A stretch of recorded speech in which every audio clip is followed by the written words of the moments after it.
Ladies and gentlemen, if everyone could take their seats, please, I'd like to call the meeting to order. Making a grand appearance. Give everybody just a minute to get their seats. I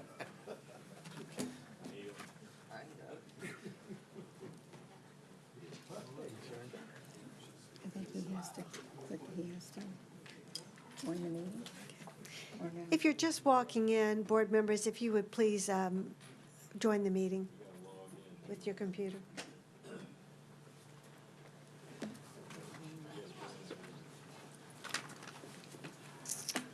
All right, Miss Debbie, would you call the roll, please?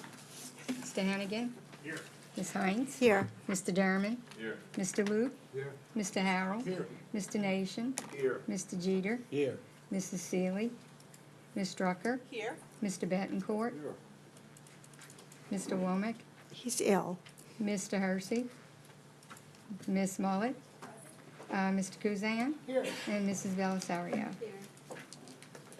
Thank you very much. Would everyone please stand and join us in the invocation and the pledge led by Mrs. Mullet? Thank you, Mrs. Hines. Please bow your heads. Heavenly Father, we thank you for all the blessings that you have bestowed upon us. We ask you, Lord, to be with us as we make decisions for the students, the employees, and this parish.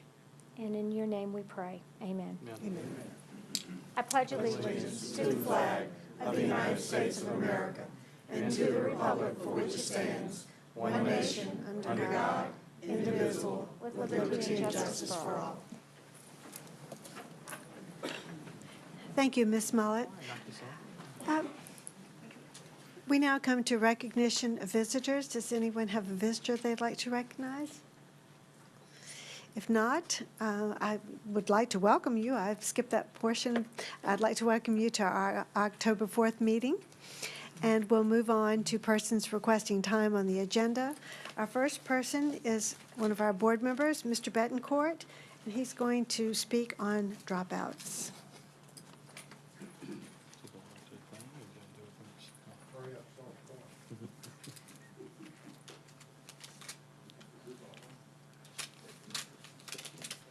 Yes, sir. It's on. It's on? Yes, sir. Yes. Good evening, me llamo es Ron Betancourt. A little Spanish lingo there. I'm reminded, first of all, of something Mr. Mr. Foss always says about if you think you're the smartest person in the room, you're in the wrong room. I know I'm in the right room. I know I'm not the smartest person. I don't even know if I'm the smartest person at this podium right now. But I want to read something for everyone. Parents in Louisiana have an inherent and a legal right to homeschool their children if they choose to do so. The Louisiana Department of Education website under the Home Study section states, Louisiana families may choose to independently provide an excellent education to their children from their home. Louisiana families typically provide this independent education through a Board of Elementary and Secondary Education, BESE, approved home study program or a registered non-public school. Home schools have to register with BESE and abide by numerous laws and regulations, a lot of revised statutes. I have some listed, but I won't read those.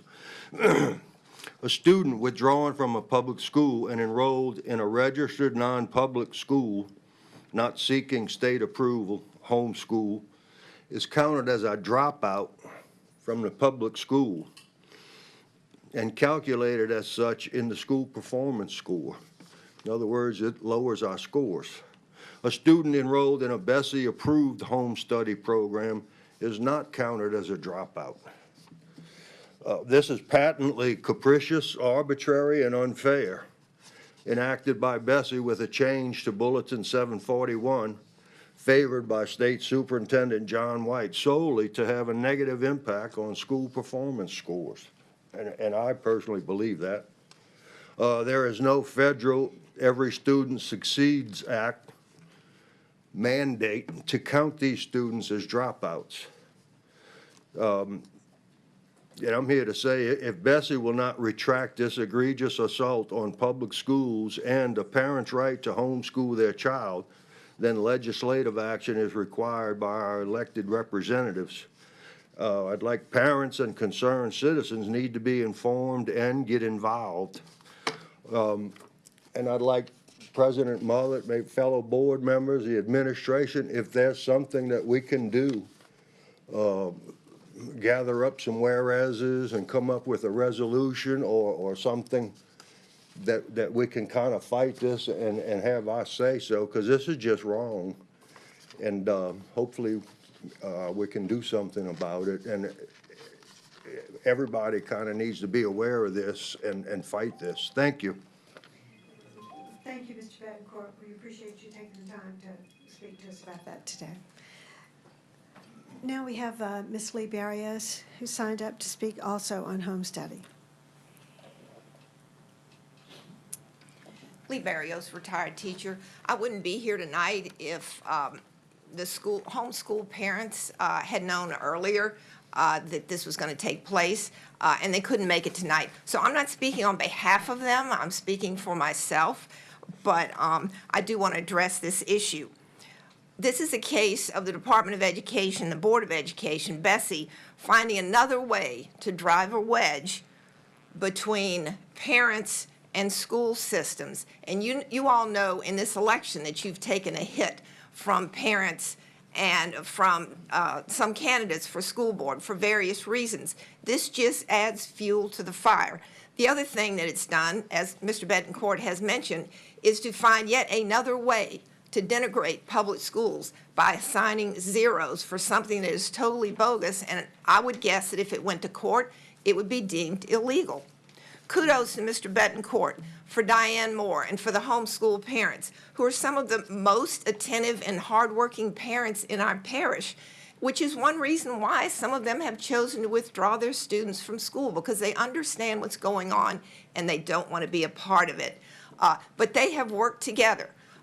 They didn't come to blows, but it could have come to that when they finally understood that they could work together for the benefit of both the homeschool parents, the children, and for the school system.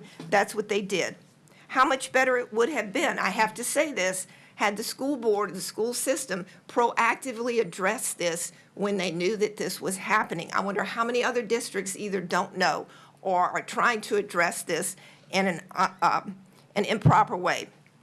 I hope the public remembers this as just being one more example of how our school performance scores are so bogus, so manipulated, and so invalid when the school scores come out next week. I don't know, I don't think you all yet know what the school performance scores or what the district performance score is going to be, but this is just one of many examples of how bogus the calculation is and how the State Department finds ways to denigrate our school system. Whether or not I'm elected to the new school board, I will continue, as I have been for a number of years, working with the new school board like I've tried to work with the old school board. And I hope that it will be, again, a proactive school board and school system to fight some of these reforms. Thank you. Thank you, Ms. Barrios. Ms. Barrows, just for information, we did receive notification that the scores will come out not next week, but will be November the 8th. It just came out, so it's a little bit later than what we had originally been told. Thank you, Mr. Foles. We appreciate that clarification. It was in the news this week. It's great. Our next item on the agenda is approval of the minutes from the committee as a whole meeting held on September 6, 2018. Do I have a motion to accept those minutes? I have a motion by Mr. Jarman, a second by Ms. Drucker. I wasn't sure who made that. All right, let's vote on the machines, please.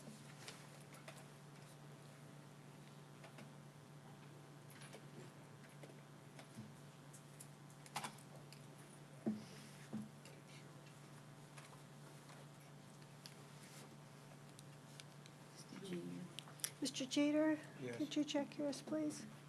And Mr. Harrell. And Mr. Harrell.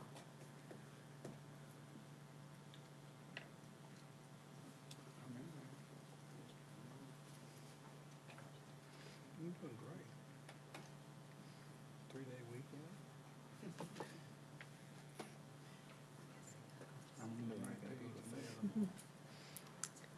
Oh, yeah, that's good. Mr. Harrell's up. Young ladies Yeah. and Saturday, so.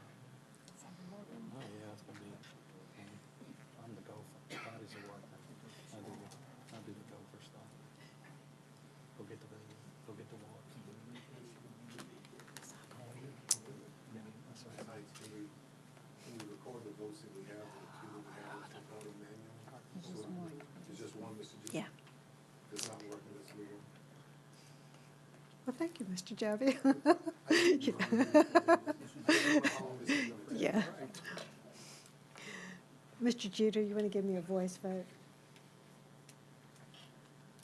I don't know if we, can you give me a voice vote? All right, all those in favor, say aye. Aye. Opposed? Abstain? So ordered. 14-0. The good old days.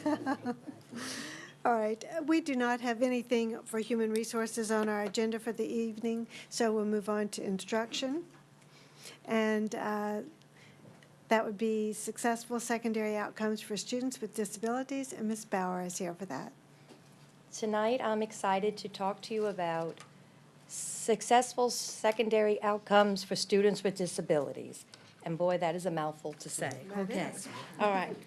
Last year just around this time, I was able to present to you all the different graduation pathways that we had. And so tonight I'd like to just do a brief overview and review of those and then share some of the successes we're having with these different pathways. Okay, so currently in St. Tammany Parish, we have graduation pathways for all students. Here's one of the graphics that we use to explain the graduation pathways. There's the traditional graduation pathway, which typically the outcome would be then the TOPS Tech or the TOPS University diploma.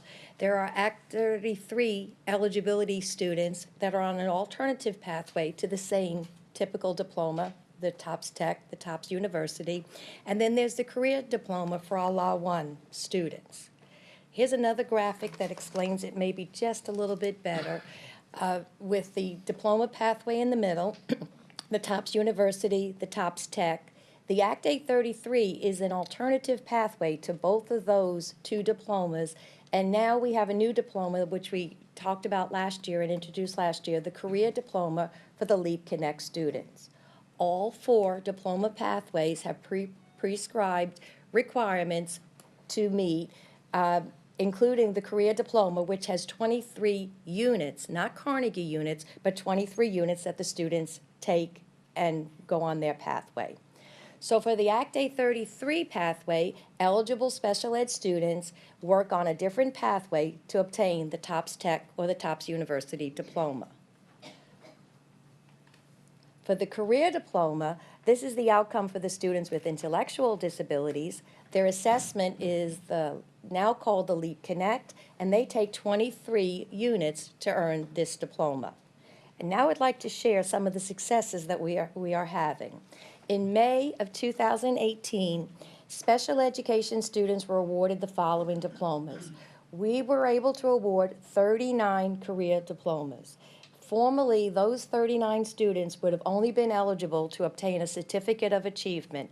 So 39 students last year in our class of 2018 is a tremendous number and a great accomplishment. For students on the Act 833 pathway, we had 65 students earn either the TOPS Tech or the TOPS University diploma. Formerly, those students were typically ones that either exited our system prematurely or ended up with no outcome at all. So we had well over 100 students last year that were able to obtain diplomas in St. Tammany Parish, where formerly they were not given those opportunities. And then we had with the typical diploma, with typical IEP supports and services, accommodations, modifications, we had 100 students for a total of 204 students with disabilities earning diplomas last year. And for that, we're very proud. Okay, now let's just talk about some of the post-secondary outcomes. What are the next steps? What are we preparing these students for? In St. Tammany, our special education students have the opportunities to enroll in college programs just like all other students do.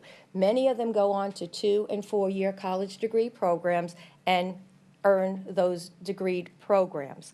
Now, a lot of our students who have our career diploma, who haven't earned the Carnegie Unit or the TOPS Tech or the TOPS University diploma, also have the opportunity for the college experience. In the Lions Connect program at Southeastern University, this is a 2 or a 4-year college experience program. We have 4 former special ed graduates that are in this program currently.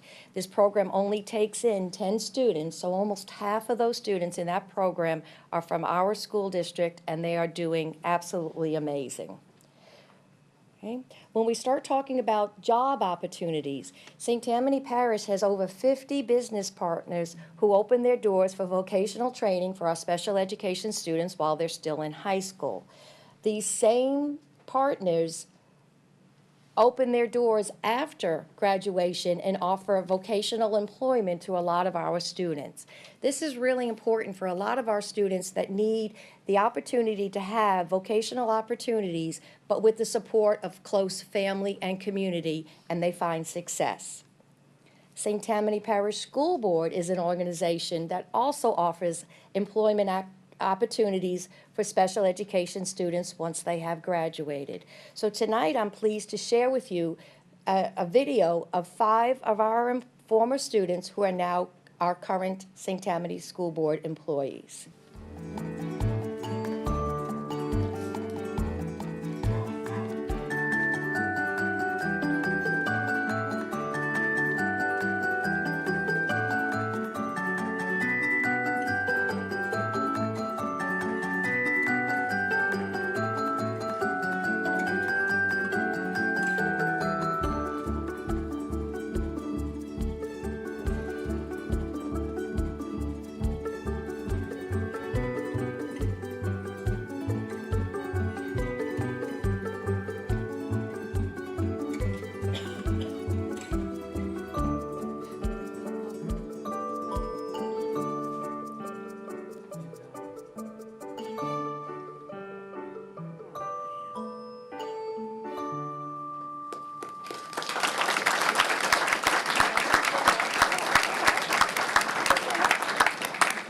And this is Quentin, Walker, and Simon.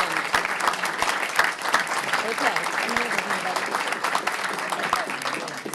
And now, Quentin, one of our employees that you just saw on the presentation, is going to tell us, speak to us with a couple of words about how he feels about his job here in St. Tammany.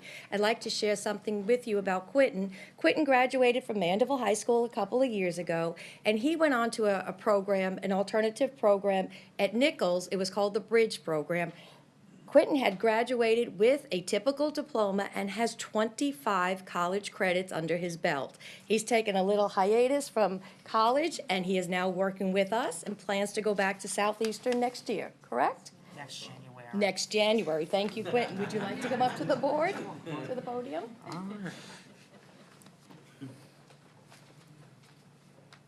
My name is Quentin Mouton. I am 22 years old, and I am a special education supporter in the online testing department for the St. Tammany Parish School Board. I have worked there since September of 2017.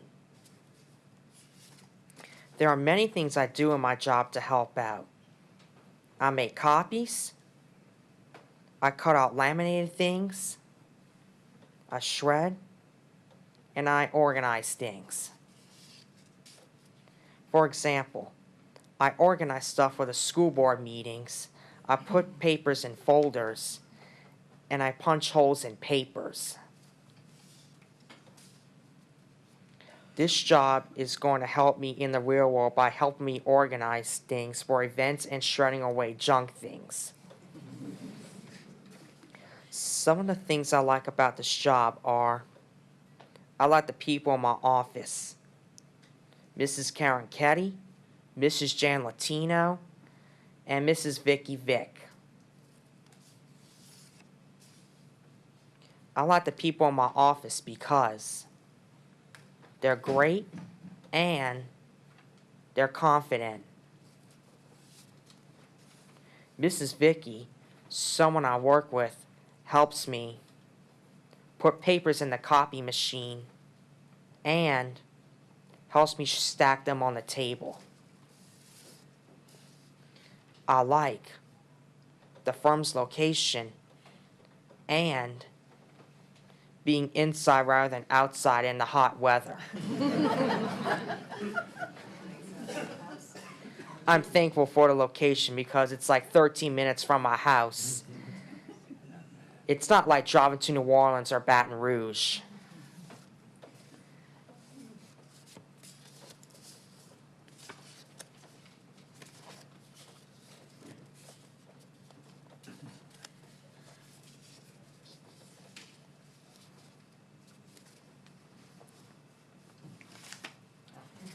Sorry.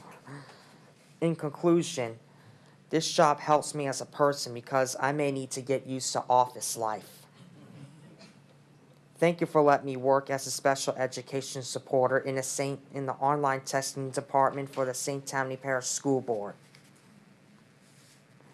And that's all.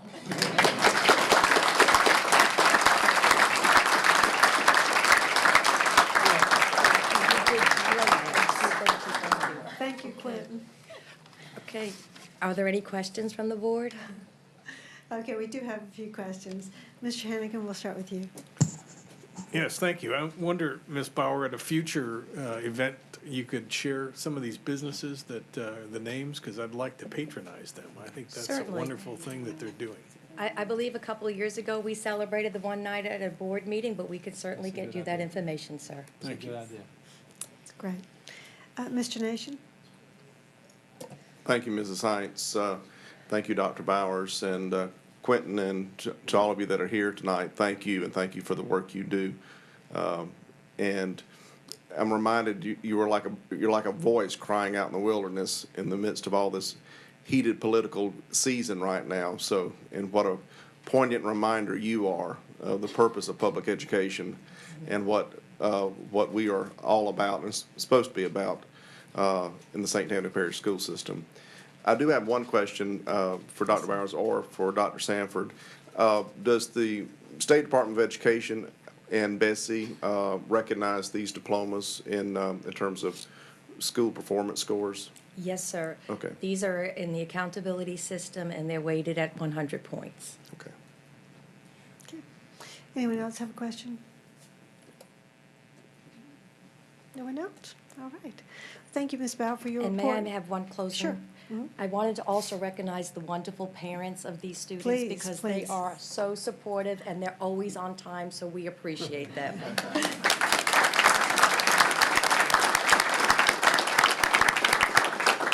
We thank you all for being here tonight. That was a great presentation, and we especially enjoyed hearing from you, Quentin. Thank you. All right, that brings us to the conclusion of our meeting for Human Resources and Education tonight. We'll take a short 5-minute break before we have the Business Affairs meeting. Thank you so much for being here.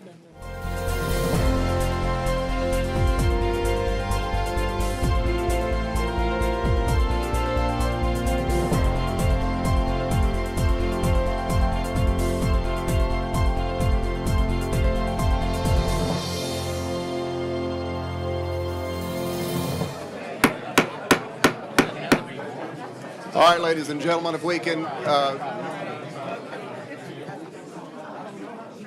take our seats, we'll begin our business affairs meeting.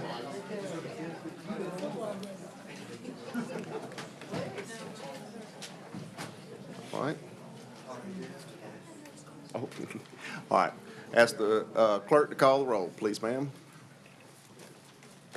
Mr. Hannigan? Here. Ms. Hines? Here. Mr. Derman? Here. Mr. Luce? Here. Mr. Harrell? Here. Mr. Nation? Here. Mr. Jeter? Mrs. Sealy? Present. Ms. Strucker? Here. Mr. Betancourt? Here. Mr. Womack? Mr. Hersey? Ms. Mullet? Mr. Kuzan? Here. Mrs. Delisario? Here. All right, thank you. As the invocation and pledge were said at our previous committee meeting, they'll be dispensed with here. And do want to welcome you all to our October 4th Business Affairs and Administrative meeting. Is there any of the committee members that'd like to recognize visitors tonight? Not seeing any. We had no persons requesting time on the agenda. We'll now move to the approval of the minutes for the committee as a whole meeting held on September 6, 2018. Is there a motion to approve the minutes? Second. Mrs. Drucker moves to approve the minutes, seconded by Mrs. Seeley. Any discussion? All those in favor?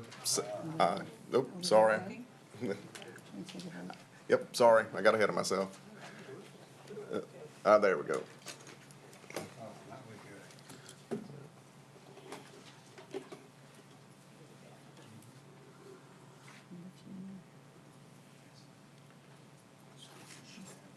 Let's see, Mr. Coogan.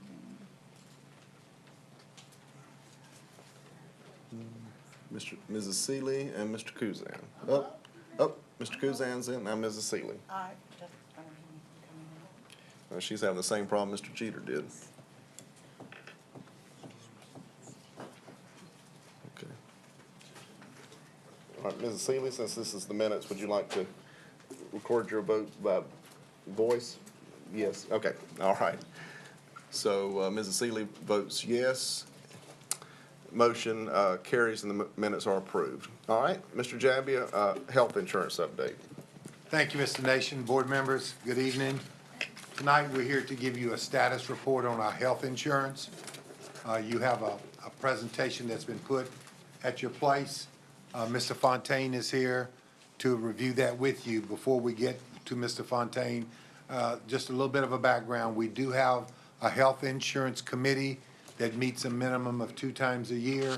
We meet in the fall and we meet in the spring. That committee is made up of representatives from every one of our employees. The Federation submits those names that will be at that committee. In addition, there's some staff people from this office that are on that committee. And in addition to that, 3 of your fellow board members serve on that committee. We always have the president of the board, Ms. Mullet, this year. And we've had Mr. Loop, who's represented the board and the retirees because he happens to be both of those. And Mr. Derman, with his insurance knowledge and background, he is also on that committee. So we did meet. We have 25 people on that committee. 20 were present, or 21 were present, I'm sorry. 21 were present for the meeting. And we came up with some recommendations, and Mr. Fontaine is going to go over those. We will need action from this board to move to the full board meeting for approval if you so agree. So at this time, I'd like to turn it over to Mr. Fontaine. He has been our insurance consultant since we became self-funded back in, I think it was 2007, when we left the Office of Group Benefits. His firm has done a great job for us, and we appreciate him being here tonight. So, Lynn, I'm going to go ahead and turn it over to you, and then we'll get down to the end. We'll see if y'all have any questions, board members. Thank you, Mr. Jabbia. Mr. Fontaine, welcome. Thank you, Pete. Good evening, everyone. I'm going to bring you up to date on plan performance. I'll share with you benchmarking benefits and cost statistics from your neighboring peers throughout the state, and also the Office of Group Benefits, so we can compare benefits and cost of those plans to ours, and then we'll look at some budgeting and some cost-saving strategies for recommendations. So if we turn to page 1, and of course we're comparing previous years all the way back to inception of the plan to present, and of course the current period, January through August, is not a full year, but if you look at the bottom number, the monthly plan cost per employee, that is a per employee per month measurement, so it brings it more to apples comparison. So we're a little over we're right at 1% in enrollment trend, nothing much to really speak of there, although when we get into the detailed reporting that we shared at the committee, we are having a little more increase in number of retirees versus the increase in number of employees. Our fixed costs are remaining stable and through this period at $2,350,000. Medicare Advantage is the program through Humana for the retirees who are of Medicare age 65 and over. And we've had increases in premiums, if you remember, for the last several years. Last year was the first year we did not have an increase in premium. And this year I'll be able to share some very good news. We'll actually have a decrease in premium this year on that particular coverage. Our net claims figure at $53,230,892 is reflective of claims less any reimbursements for the reinsurance that we purchase. Like Pete said, this is a partially self-funded plan. You fund the claims. Blue Cross is providing the administration and the network of doctors, hospitals, and medical providers, and we pay them a fixed fee for that. We also protect the plan with reinsurance for in the event that a claim goes over $400,000 on any one plan member. So the net claims figure is net of any reimbursements back to the plan from reinsurance. So our total plan cost is a function of our fixed costs that we pay to Blue Cross, reinsurance premiums, plus claims, net claims. Monthly plan cost per employee, you see that figure. And if you look at the bottom two bullets, as at the half-year mark at June 30th, we were only 0.4% above the previous plan year, the whole calendar year of 2017. And as measured through the end of the summer here through August, we're up about 8.3%. So we had a pretty significant spike in the summer months. I do believe that will come down. I've seen some rough statistics on September, and they are coming down substantially, but we've still had a spike in claims. On your next page, page 2, a little more information, a lot of the same, but different information. It does show you the 53,354 of gross claims, of which 39,603 is from medical, 13,751 from the prescription drugs. I will say this, the highest rising cost in the plan today is prescription drugs. And I'm not going to go far off track with that, but that is not, you are not the sole plan that's experiencing that. Years ago, prescription drugs amounted to 12 to 15% of the total cost of your claims. Many plans today are averaging 30%. Predicted to be as much as 35-40 in the next year or two. So it's the fastest rising cost. A lot of that has to do with the new specialty medications that have come into the marketplace in the last 5 to 7 years.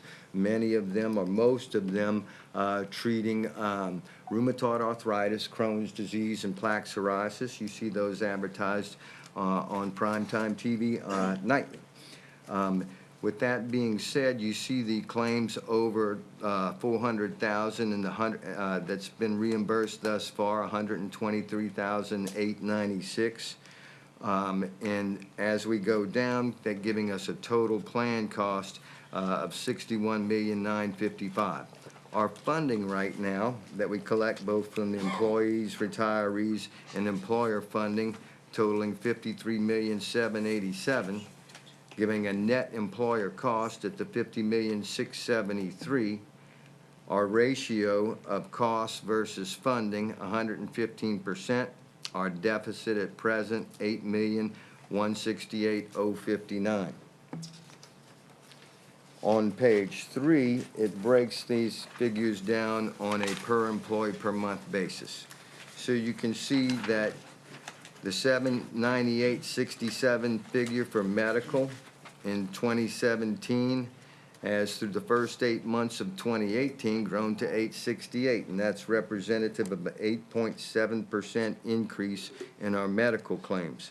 This is purely from what we've seen over the summer is claims. It's not large claims over 200,000. We break them down into different categories, but it's claims from about 50,000 to 200,000, mostly circulatory, musculoskeletal, and cancer that we've seen an increase on. A lot of that is not ongoing. A lot of that has to do with outpatient procedures that were performed during the summer. when a lot of your workforce is off, and those summer months are typically much higher. That was shown in the claims statistics through June versus August, when we were basically flat at the end of June and up 8% at present. No real change in our fixed cost, which is a component of what we pay Blue Cross and the reinsurance. Total plan cost increasing that 8.3%. Total funding basically increasing only 2.5%. I will tell you this, and we've shared this with you many times before, a lot of the increased cost over the years was due to increased membership. Remember, membership is the number of people covered under your plan, while participation is reflective of the number of employees and retirees. So our membership was growing faster than our gain in employees or retirees. That problem is no longer here, and at one time we were spending some 45% more on spouses than we were on our own employees. That because we addressed that problem with the spousal surcharge is no longer there. If we look towards page 4 here, you can see that spike in cost over the July and August months here, especially in July. If you look at the total plan cost, it was a $10,613,000 month. Once again, coming from circulatory, chemotherapy for cancer treatment, and musculoskeletal claims, are just orthopedic surgeries that took place over the summer. I can tell you August looks a lot better, and then also September, much more favorable statistics. So I do believe this is going to calm down as we go into our fall months, which it typically does, but we do still have some increased costs this year. This next slide on page 5 shows and breaks down what I was talking about earlier. Usually when you see this type of increase and over a whole year's time, first thing you do is look at high-cost claims, especially over $200,000 that could come from things like end-stage renal disease, premature infant, things like that, or some type of transplant. Actually, in that category, we're $824,000 down, because this is a measurement between January and August 31st for both years. So really, when we talk about claims from $50,000 to $200,000, we're 23% higher in the number of members that have had claims in that particular category, and we're about 30% higher in cost. And once again, that's measuring that same time period. So we've had some increased utilization when we look at it at that. I also want to point you to some of these bullets at the bottom here. And we talk about in group insurance, a small portion of your membership drives a large portion of your costs. For years, it was basically case after case. You'd look and you'd see about 20% of your membership would drive about 80% of your cost. There's a statistic out down, I'll point to here, the third bullet from the bottom. 12.1% of your plan members are basically driving a little over 3/4 of the total claims cost of this plan. So it's these high-cost claimants that have really driven the cost of the plan up. On our next slide here, this is a comparison, and I've summarized it for the meeting. We looked at 4 or 5 spreadsheets of all of these different entities. In the parentheses in the middle bullet, you can see that we looked at Lafayette, Ascension, Terrebonne, St. Mary, East Baton Rouge, and all the rest of them, as well as your big benchmark, which is the Office of Group Benefits. So comparing benefits, comparing cost from what the employee pays for this coverage, pretty easy to see that your deductible, your calendar year deductible right now at $500 compares very favorably to the Office of Group Benefits at $900 for their Magnolia plan. At the same time, the average of all of these different systems from a calendar year deductible standpoint is $1,535. So your plan is much, much richer from that standpoint. And when you go down the structure of the benefits, I'll point a couple of things out to you. This Magnolia plan from the Office of Group Benefits does not provide for an office visit copayment. Your employees enjoy an office visit copayment, meaning that when they go to the doctor, they pay $25 for a primary care visit, and for the specialty, they pay $45. All office visits under the Office of Group Benefits plan have to go towards meeting that $900 deductible. That's a huge difference in benefits. There's also a huge difference in the prescription drugs. And when we look at the employee contribution, we're talking about an employee paying $87.08 versus $175.56 with the plan for the Office of Group Benefits. That's not nearly as rich in benefits, and the peer average at $186.95, all the way down to the family, comparing that $447.84 to the $611.10 and $644.69. So your employees are paying less than half, or 50% below the Office of Group Benefits, or 53% below the peer group, and that's for single coverage, and the family is some 27% below the Office of Group Benefits, 30% below the peer group. Once again, on the next slide, just for for you to be able to reference benefits, this is your current plan benefits, $500 calendar year deductible, 2 times per family. Your office visit co-payments of $25 and $45, $25 for primary care, $45 for specialist. And that covers anything done in the doctor's office and billed by the doctor's office. So if you're out of the doctor's office and you have any type of diagnostic work or inpatient stay or anything like that, you meet that $500 deductible, and then the plan's paying 90%. The maximum out of pocket on the medical, $2,000 per member. And then, of course, you see your co-pays for the prescription drugs. Next page is the benefits for your Humana Medicare Advantage. Now, these are the benefits that your retirees over the age of 65, covered under the Humana plan, enjoy. There's no deductible, okay?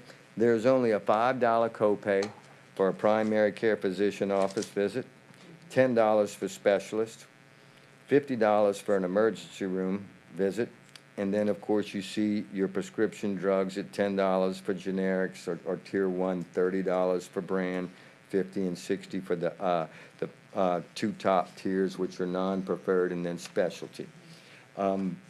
Much richer benefits there, and only co-pays, no deductible, no high out-of-pocket, anything like that. So far, far richer than even your plan, which is above and beyond the peer group that we've measured against. In budgeting for the upcoming plan year here, we're talking about using this first period here for the 1/1/18 through 12/31/18, and the average plan cost of $1,038, measuring the first using all of 2017 and the first 8 months of 18, gives us an average cost of $1,038.97. Annualized, that's $89,480,252. Our funding right now, based on our current participation, is $80,681,824. So that would give us a projected deficit of $8,798,428, which would be reflective of a needed increase of almost 11%. So with that, we started to look at different ways to bring that needed increase down. One of them, we've negotiated through the renewal on the next page with our Humana. And this is what I was alluding to earlier. Our initial renewal for 1/1/19 with the Humana plan, and of course, we've shopped the other carriers as well. Humana did give us the best pricing here, especially after the negotiated reduction they gave us. But we negotiated with no benefit changes, a 9.7% decrease in premium this year. Part of that comes from the fact that all of your Medicare Advantage carriers no longer have a lot of the Affordable Care Act fees to meet, and that's lowered their premium requirement. At the same time, the Centers for Medicare is giving higher reimbursements on some of their services, and that has given them some ability to lower the premium. We also looked at some alternatives, and remember how rich that benefit structure is for retirees. So if we just simply increase the copayment on the primary care visit by $5, increase the copayment on the specialist visit by $10, and still from market comparison, very, very, very low copays. $10 for a primary care visit, $20 for specialist. On your prescription drugs, going from 10 to 15 on the generics, 30 to 40 on the brand, and 50 to 60 on specialty and non-preferred. That brings that rate decrease to 16.6%, and the savings on an annual basis with no increase in your retiree population. This is measured on your current participation in your retiree plan, is $1,632,000. So pretty hefty decrease on our, and this of course is a fully insured program. So we pay that premium every month. So that is one of our saving strategies that we is going to really be an automatic. Whether we would of course have to look at whether we make those benefit changes or not. So when we take into account all of the saving strategies that we discussed. Lynn, I'm sorry, I don't mean to interrupt, but can I make a couple of statements? Sure. Before you get into that? Board members, I want you to be aware that our plan year is January 1 through December 31. Our budget year is July 1 through June 30th. So the budgeted amount and plan year, you're not going to be able to compare those two and see the deficits, different deficits along the way. Terry uses half of one fiscal year with half of the other fiscal year to come up with her budget for that type of thing. The other thing I wanted to make you aware of was when we put in the slide about the comparison with Office of Group Benefits, I wanted that there because there's a lot of questions about that, and should we have made the jump and left OGB? Should we have done what we've done? And if we did, we made a promise to the employees that their benefits would be at least equal to or better than the Office of Group Benefits. We've maintained that since 2007, and we're still maintaining that. So I wanted that comparison in there, and you look at the premium rates, and you can see very well, and you look at the benefits, you can see very well that we made the right choice. Now, with that being said, we're here, as Lynn told you, almost 11% deficit or savings that we need to do. And there's only two ways you can do savings, or I guess I should say 3 ways. One is you can tweak the benefits. 2, you can increase premiums to the employees. Or 3, you can do a combination. You can tweak and increase premiums. This committee has decided not to do anything with premiums at this time.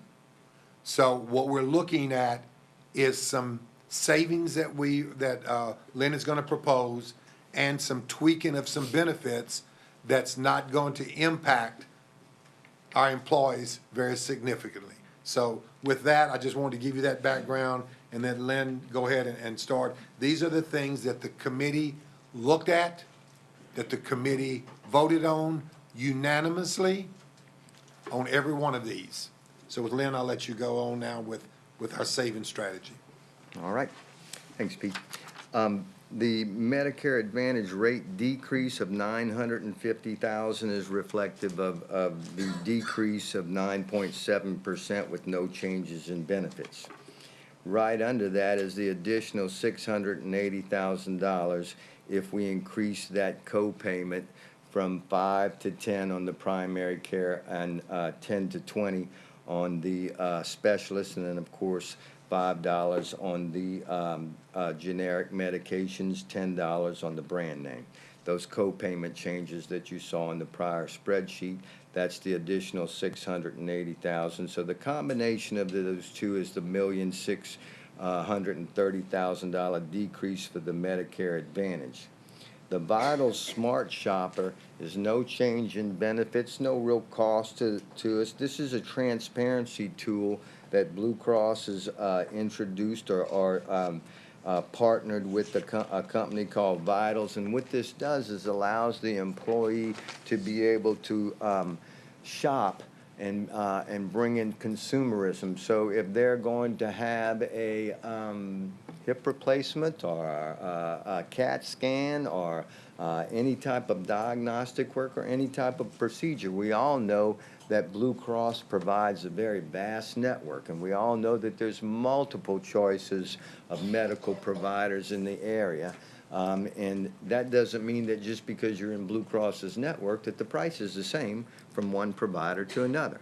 This gives, this is a tool that your plan members can go in and look at the difference in cost. And in some cases, when we look at, let's say, one imaging center versus another, or one facility versus another, that with those price savings, it gives them some financial incentive to go to the lower cost provider. Now remember, lower cost provider doesn't mean lower quality provider. They all have to be credentialed to become a member in the Blue Cross network. Very conservative savings there of $200,000. That number will grow as that gets educated around your plan members. Increasing the primary care physician office visit to $30, which if you look back at, I'll just go back real quick to your benefit schedule here. Oh, I didn't want to go back that far. All right. We're talking about 25 to 30 here, so we can look at some of that when we're talking about these changes here. But that's worth $160,000. Increasing our urgent care co-payment to $50, worth $103. Increasing our calendar year deductible. Now, remember when I shared those statistics with you that basically 12% of your population is driving about 76% of your claims. About 85% of your plan membership does not even meet your deductible every year, okay? Only about 15% of your current population meets a $500 deductible. Pushing that deductible to $800 gives us $1.6 million, but it's not going to have a lot of effect on the majority of your employees. Same thing with increasing the out-of-pocket from $2,000 to $2,750. And remember, both the $800 deductible as well as the $2,750 maximum out-of-pocket, both of those will still keep you far under your peer and far under the benefits of the Office of Group Benefits. So $1,630,000 for the $800 deductible, $980,000 for the out-of-pocket, increasing the co-payments on your physician office visits, $800,000 of savings there. Now, the rest of these programs here are all clinical programs that don't change any benefit and have very, very minimal effect on your plan membership, but have pretty good savings. The RX copayment offset is a program that brings coupon savings from brand name medications back to the plan. Your plan has copays right now, and nobody's using prescription drug coupons because they're just paying a small copay. but many of the, or all of your brand name manufacturers offer coupons, and we want to get those savings back to the plan, and conservative estimate of savings there is $850,000. On your clinical savings programs, this is nothing more than pre-authorizations and quantity limits on certain medications. The disruption to your employees was less than 3% of your membership. This is in areas of different medications that we want to make sure that your plan members are getting the right medications, the right quantity. We are not allowing for wrong medications or waste or anything like that. So savings there at $1,175,000. Just our contractual savings for the 1/1/19 contract that we've negotiated with the pharmacy benefit manager, RX Benefits, that we've been using for several years now, is $1,240,000. That's no effect on any benefit or any plan member. That's just the increased discounts and increased rebates that we've negotiated for the 1/1/19 pharmacy contract. Adding all of these together gives us a savings of $8,768,000, which pretty much eliminates the deficit at present. But of course, we're talking about a commodity here that increases in cost every year. The national trend in healthcare is running about 6%. In addition to this, in the bottom, we're talking about in the future to need an increase of somewhere between 3 to 5% to offset additional costs for healthcare inflation. But at the present time, this $8,768,000 is a conservative estimate. It's not based on any increase in participation, nor is it inflated for any future increase in claims. It's purely based on historical claim statistics and your plan performance. So that with that being said, that's where you see the next pages that just basically side by side your current benefits with the proposed benefits. So as you see, the increase in the deductible from $500 to $800, co-pays for your physician office visits, out of pocket, and your prescription drug benefit. Then on the Humana Medicare Advantage plan, just simply an increase of the office visit copayment and the prescription drug copayment. Questions? All right, thank you, Mr. Fontaine. Just a second before, we're going to open up the, thank you for the report, very detailed report, and at the same time, very disturbing report. If you'll open up the floor.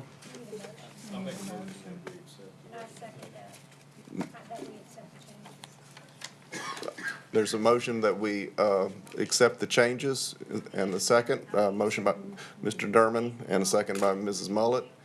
All right, so the motion is on the floor. Now we'll open the floor for discussion. All right, Mr. Hennigan, you're up first. Okay. And Thank you, Mr. Nation. Yeah. And Pete's available as well. Yeah, I guess a couple of questions, and thank you, Mr. Falzone, for coming.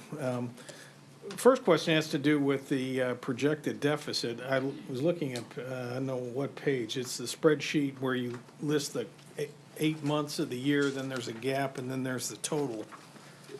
And it's the projected total, it looks like 8.5 million. Is that just through the first 8 months? It looks like that adds up to 8. So if I were going to extrapolate, I would say our deficit's going to be more like 12 million. At 8 point.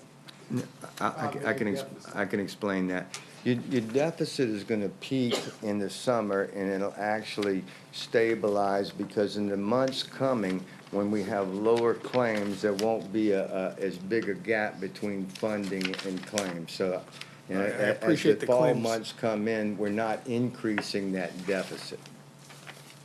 Yeah, I know, I hear that, and I've sat through this 10 years. It's a painful meeting every time we do this, but my bet is our deficit's gonna be worse. Every time we have these meetings, I think we're gonna undershoot, and I'm pretty confident we'll undershoot. Because that's just eight months, we're at 8.5 million. We have 4 months to go. You're betting on the fact that we break even the next 4 months. I would say the chance of that's slim, personally. Right? Second, let's talk about this coupon program. You had listed some programs here that would save money, potential saving money, and you mentioned coupons or something. How would that work? You mean you're claiming, is that the 850,000 savings, potential savings? Right, so on many of your brand name medications and high-cost specialty medications, the manufacturer offers coupons. Right, so. Okay. And a lot of folks out there that have high deductible health plans utilize those coupons. Right. And in a big way, and they can cut the cost of that medication substantially. In your plan with your copays, nobody's utilizing any coupons from the manufacturer. There's no need to. The pharmacy benefit managers, RX Benefits, Express Scripts, all of the different ones out there have come out with these programs for PPO-style plans whereby when somebody has this type of medication and there's coupon available, it steers them through that particular specialty vendor mail order, and the coupon comes back to us and we get those savings. Okay, the employee doesn't have to find it, because they're not incented to do that. No, the employee's not incented to do anything. The way the program works is they will be instructed when at the point of making that prescription to procure that prescription through the mail order. Okay. And the last, I want our employees to have the best possible retirement, et cetera, and I don't want to unnecessarily take away from them, but I want to put this in perspective of the real world, and it's a concern of mine. This is a rich plan. I can tell you, I work for a Fortune 50 company. I've retired, and I have a high deductible plan. I spend over $1,000 a month. That's for my wife and I, with Medicare plus what I pay my company. So it cost me $12,000 plus a year for my high deductible plan. Right, and remember, he's saying a high deductible health plan. A high deductible health plan does not have a $500 deductible or $800 deductible. It's got a several $1,000 deductible, nor does it have physician office copays or copays for prescription drugs. I can tell you, in the open marketplace, a plan like you have, or the proposed plan for a family, wife and a couple of kids, on an individual basis, well over $2,000 a month. Yeah, and so this is a good plan. I'm happy we're able to provide this to our employees. I do think there's room, though, to incent, because I can tell you, since I have a high deductible plan, I watch when I go to the doctor. We don't go frivolously. And, maybe that'll shorten my life, but, it is what it is. But our plan is so cheap for the employees. My fear is that, I got a cold, I have a flu, I'm going to go get a doctor and get a prescription for something. And I would caution the board, I'm not going to be on the board in the future. My advice would be to put a little bit more burden on the employee so they share some of the pain of going to the doctor, and they start to make those decisions of going to the doctor. Because get out in the real world, it is brutal, much more than our employees have. And I just want to point that out to everybody. We've undershot we're running them in the red. This is, and it's not going to change. I'll predict you'll be down another 8 million next year. You can write that down. Thank you, And I know you mean just the real world and health insurance, because the teachers are in the real world in the job that they're doing every day. No, please, yeah. Okay. This is, be aware of that, folks. And I think that's why we're taking baby steps. We could have increased the deductible by another $1,000, but we're trying to do a little bit at a time so as not to impact our employees all at one time. And, you know, next year, we may increase a little bit more. But we didn't want to take those giant steps that have a great impact on the employees at this time. Thank you, Mr. Hennigan. Mr. Derman? Thank you, Mr. Nation.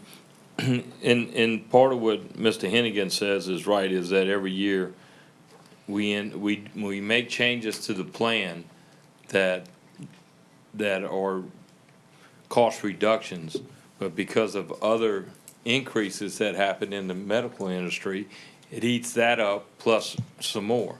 So we're always running a year or so behind all of these numbers, so it's hard to play catch up, like Mr. Jabbia said, without just having a huge rate increase or massive change in benefits at one time.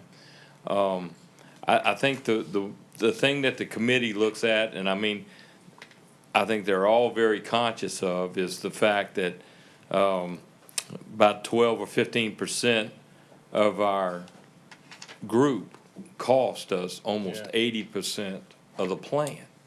So when you look at these increases in co-pays and deductibles and percentages and out-of-pockets, what you're really doing is saying the people that are using the plan are going to help pay for these deficits, because that's really what it is.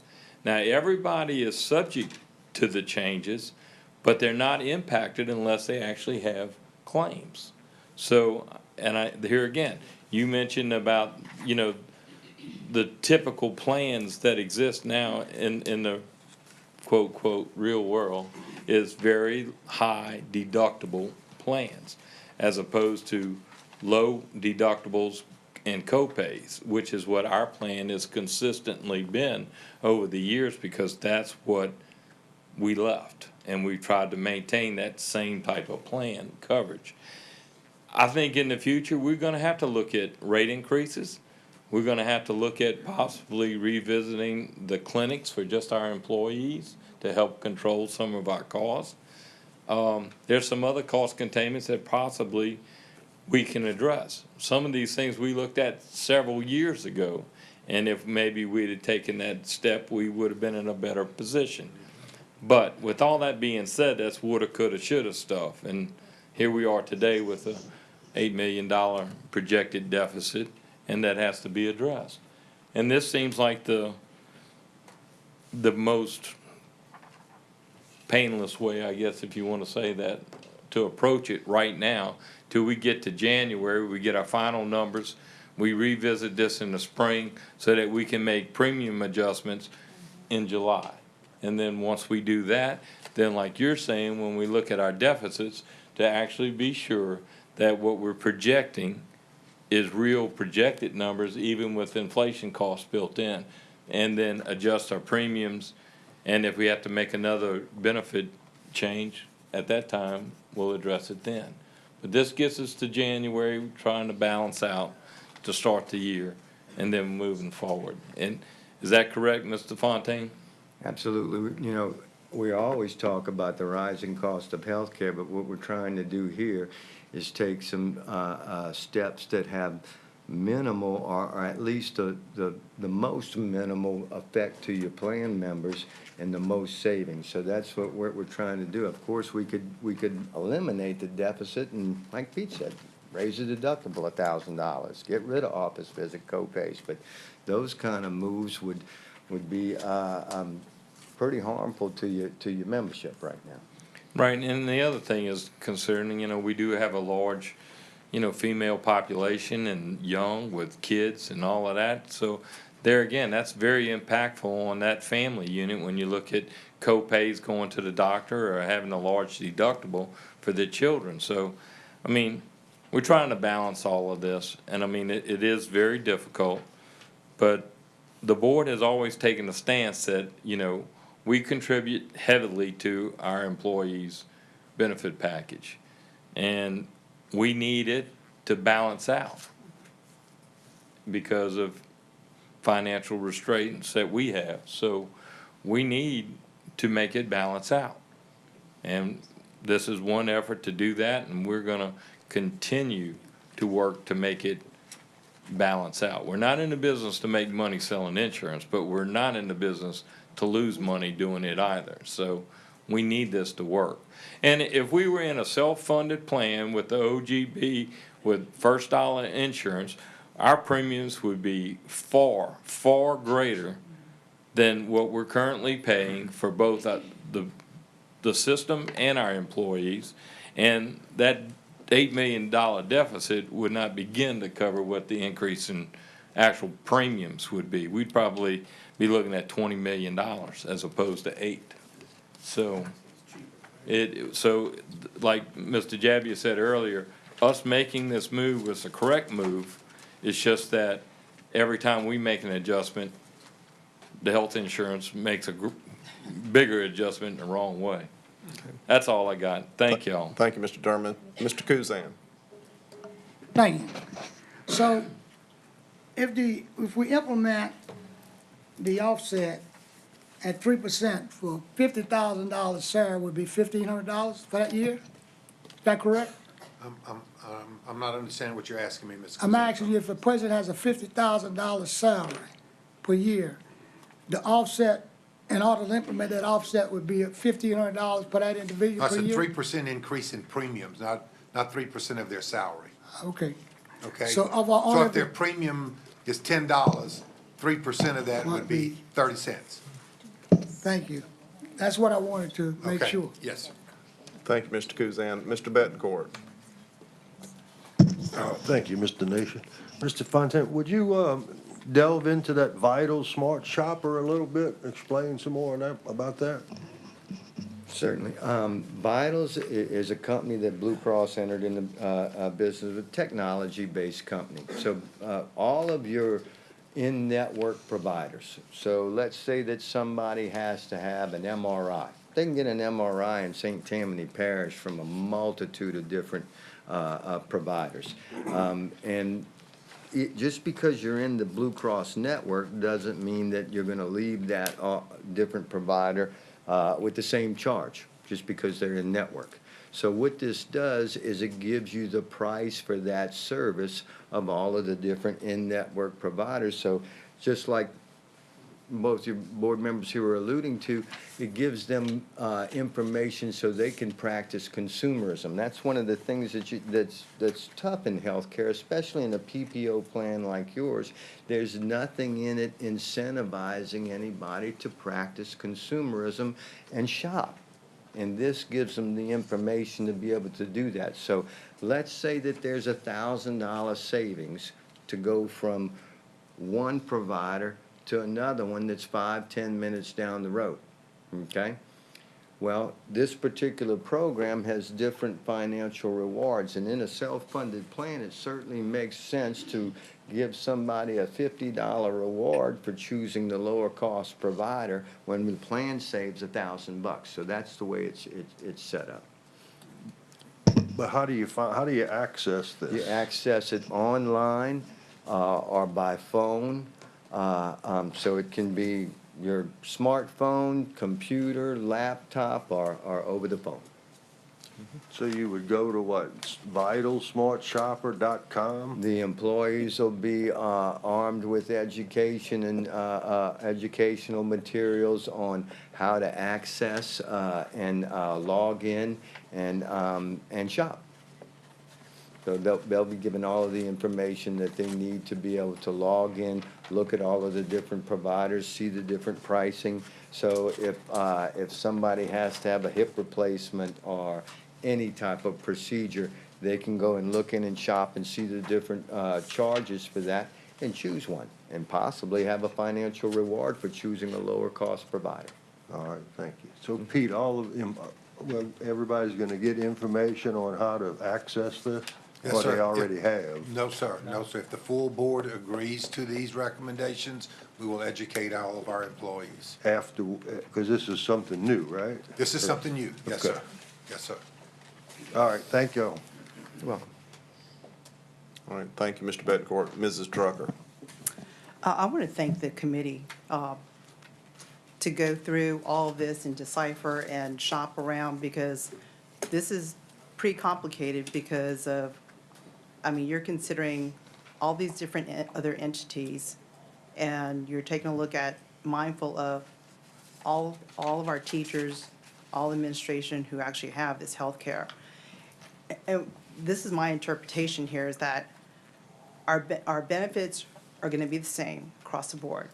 Our premiums for not the retired, but for the actives are gonna be the same. It's not gonna increase. Is that correct? No, premiums are gonna be the same. Right. Benefits, we're tweaking just a little bit on the co-pays. Right, but as far as service. it's But the gonna- service is the it's same. gonna That's be the correct. same. That's So- correct. So we are, the only thing that I see is that we're just increasing the copay, and that is it. And the increases aren't that large compared to corporately, because I work for a large corporation too as well. And the healthcare that they're given is high deductibles too. And, you know, I've looked and shopped, and I really think that this is a really good plan for all of our employees. You know, the days of having small co-pays like this, even increasing it by $5, I mean, this is so palatable.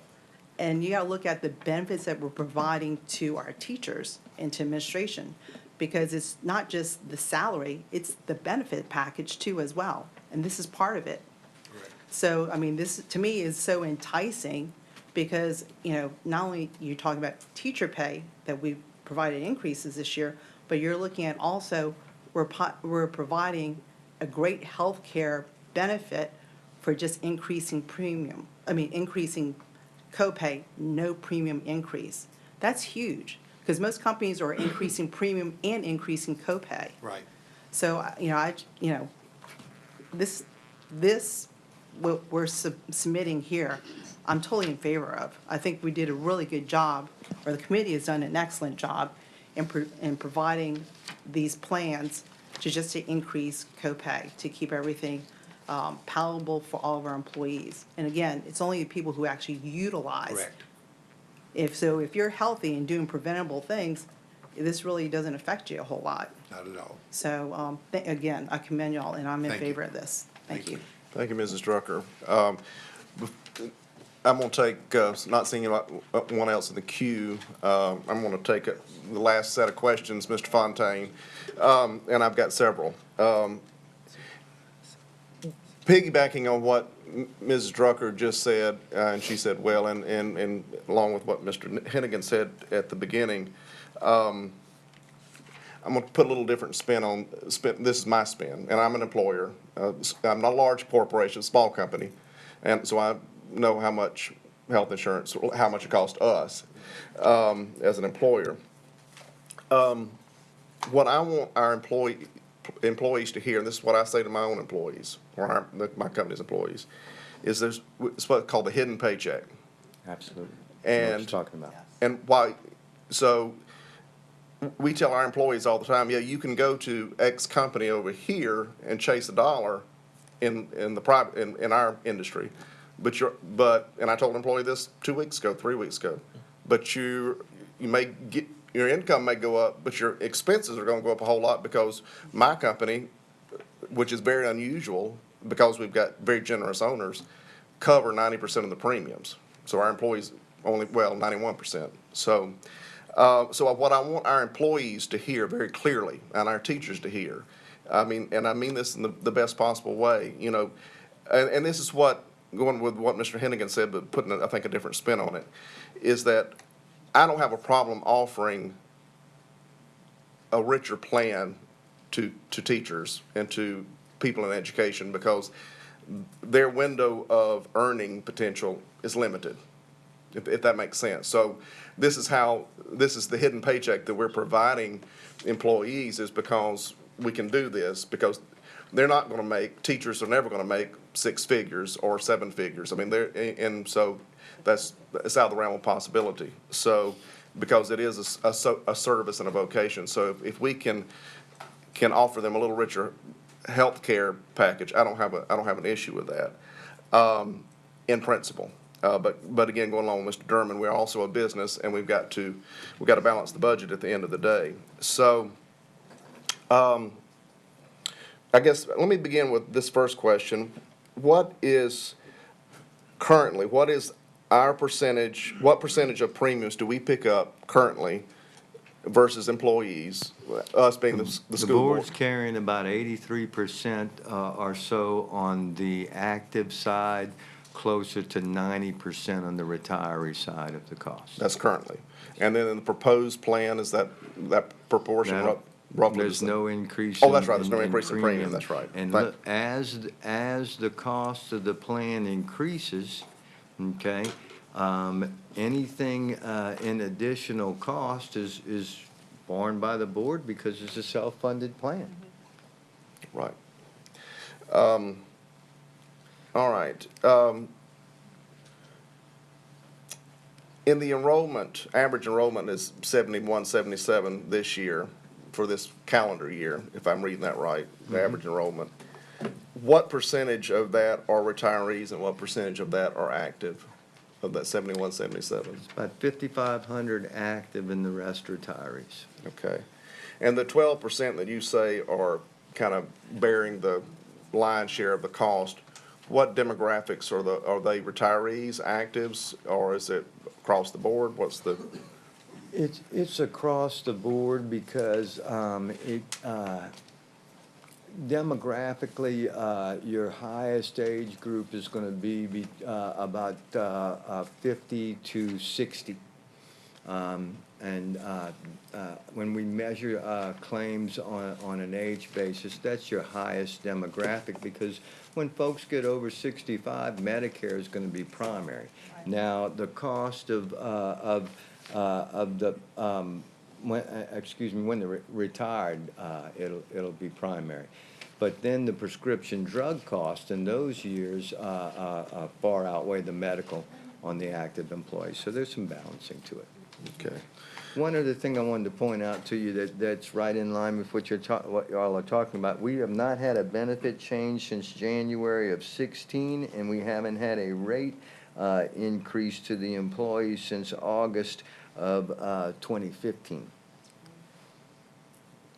So it's been quite some time. Right. All right. I'm going to focus a minute on the retirees. I know we've got some retired teachers here on the board, and I guess my very basic question is, why is there any premium associated with Medicare Advantage? My mother, who just passed away, had Medicare Advantage with Blue Cross Blue Shield of Louisiana, and she paid 0 premium. So I'm confused as to why they're totally different type of program. A lot of those programs that are of no cost have a totally different schedule. In your plan, because of the diverse group of retirees, we always want a plan where they can basically go to any provider that accepts Medicare. There's no designated narrow network or anything like that.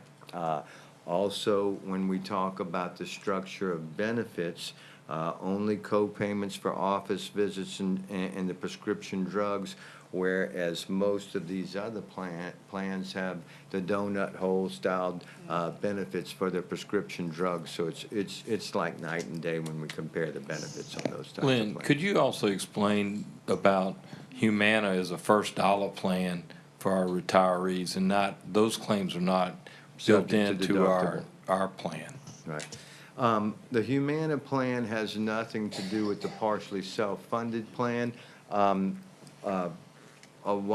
Years ago, we looked at the Medicare Advantage as one of the ways to reduce the GASB liability of future retiree expense, and that served us well, and that's one of the reasons why we utilized the Medicare Advantage plan. But as you're talking about here, the benefit structures in Medicare Advantage plans when they first came out was pretty much 100% coverage, with the exception of prescription drugs, which had the donut hole.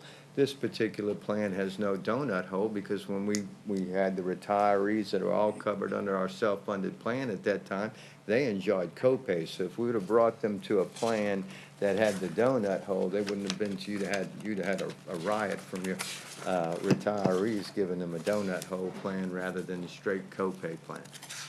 But that's the difference between some of these plans that you see advertised that have no premium structure to it. Yours is much richer in benefit, especially in the Obviously, yeah. area of prescription drugs. That's what we promised. That's what we promised the employees when we moved from OGB. So if we would go to a plan like you're talking about, you would see a room, an auditorium wouldn't hold all the retirees, because they wouldn't be getting the same benefits that they got and they were promised they would have. Right. Well, if we don't get this deficit under control, they may not have it anyway, because we may not have any money.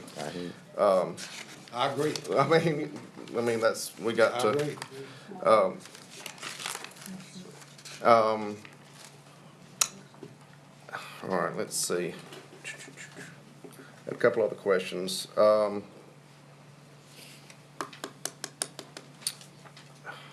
at my list here.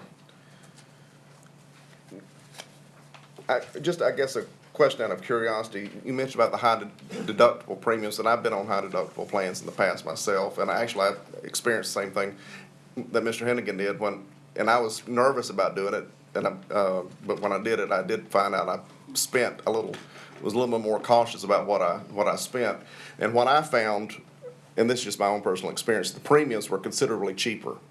I mean, for a high deductible plan. Yeah, you've got a high deductible premium. high deductible, but the cost to the employer was considerably less. As a matter of fact, I had two employers that actually covered my deductible because it was so much cheaper to the employer. They covered that high deductible 100% in full, and still they saved money, because the high deductible plan was so much cheaper.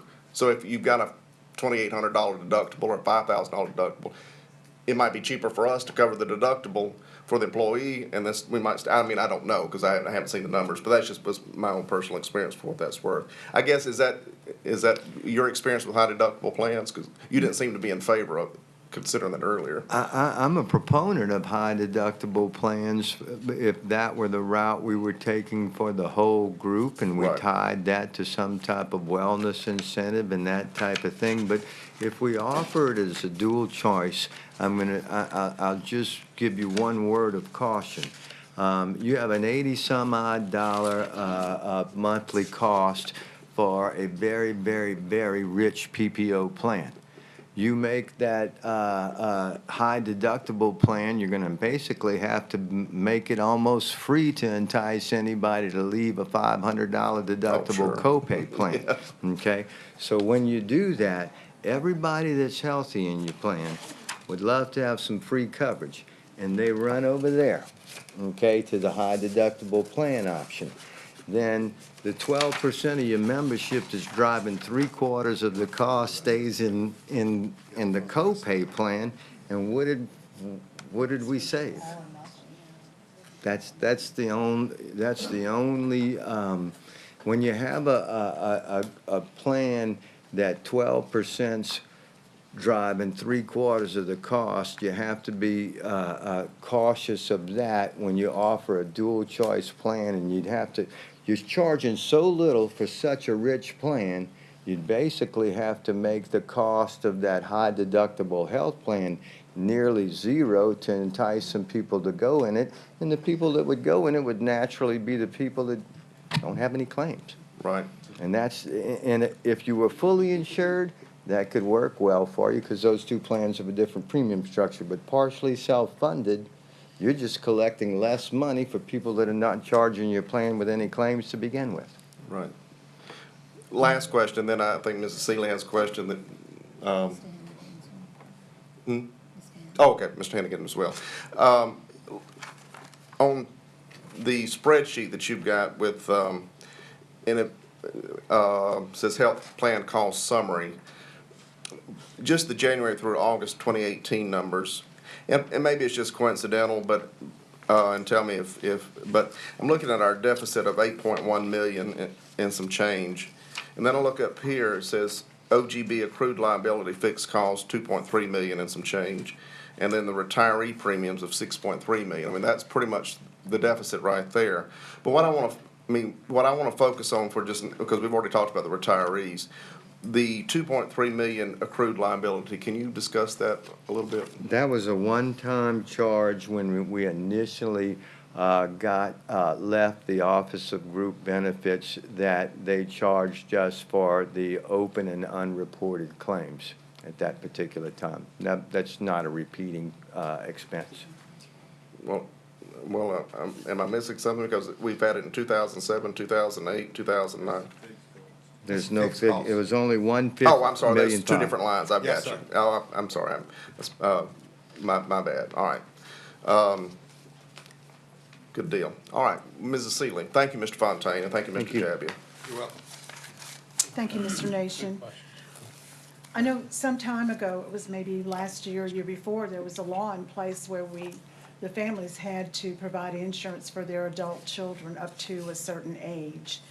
And I'm just curious, and it was kind of surprising to me that it was like age 26 or something like that. The Affordable Yeah. Care And Act, so with that, I'm curious, are we still under that law to provide that now? Or, okay, so doesn't that kind of runs up our cost when you're having to pay insurance or the family's costs therefore? What it is you you're know. carrying your dependent to age 26. Yes. It could run up your costs. It depends on if they were sick or not sick. Right. That And came through the Affordable Care Act. I know. Lucky us. Yes. But thank you. You're welcome. Thank you, Mrs. Sealy. Mr. Hennigan. Yeah, I probably spoke out a little harshly last time I spoke. I think I just want to leave the board with this thought, because it's a transformation that I've gone through personally. When we were on a rich PPO plan, we didn't look at costs because it didn't impact us. You know, we paid our copay and we'd go and we wouldn't shop and we wouldn't think twice about going to the doctor. It's a whole different mindset if you put a little bit more, if the employee pays a little bit more out of pocket for going to the doctor. I recommend the board consider it, not everything, but I think going forward, I would advise the board to incent people to think twice about going to the doctor or stay healthy. You know, by paying for everything, no matter how you act or how often you go to the doctor or whether you go to the specialist in Houston or the local doctor, I mean, right? There's no incentive not to save money for the system. And I think for this plan to survive, I think you're gonna have to do more of that. And that's what I'll leave you with. And it's just natural. I mean, I was there and I didn't care. I care now. I look at the cost of prescription drugs, for example. Thank you. Thank you, Mr. Hennigan. Mr. Womack. Man, the last time you were here, we were in the process of looking at things like wellness program, wellness incentive. We were talking about on-site clinics, you know, a lot of talk on that, and it just sort of died off totally. Is there a reason for that? we had come to, please. We brought that to the board and the board voted it down, Yeah, fair enough, I got that. okay? Yeah. We presented that. We traveled to Florida, Mr. Derman and I rode in a van, I call it a church van because no windows or whatever, it's like one of these vans, for I don't know how many hundreds of miles all night, going to go visit these on-site clinics. We came back and made a report with the possible savings, which were very substantial, but the board at that time elected not to pursue that. So, yes, sir. What year was that, Mr. Javier? Just 14, 15, what was it? Somewhere in there. 13, 14. 13, 14. all right. Are you still a proponent of that? Yes, sir. Big time. What's on every corner you go to in this parish? A Ready Med, Yes, Instacare. absolutely. Yes, sir, I am. But let's not discuss that. I can tell you that our committee talked about that the other night, and it's something that we want to look again in the spring, so we may be bringing it back to you, Hope so. okay? Thank you, Mr. Jabbia. Thank you. One other question I had, and I'm sorry to belabor this, but I mean, it's, Mr. Hennigan said in his opening comments about, and I'm on, this is my fourth year on the board, about to start my second term in January, so overshooting and undershooting, the projections. I mean, they just that's the language you used. On this first page of the health plan analysis, the percentage increase decreases, is that where we would find what our history has been of overshooting or undershooting our projections? I mean, I guess my basic question is, what is our history? I mean, I've been on the board 4 years, but I obviously can't remember. I think the history is right there on that spreadsheet. So- Right, that's what I By thought. deficit each time, but I can tell you that we have come to you with savings incentives. Right. And those incentives have worked. Right. But with high cost on medicals, inflation in the medical industry, with some big claims, we just cannot ever catch up. Right. We can't do it. We're not by ourselves.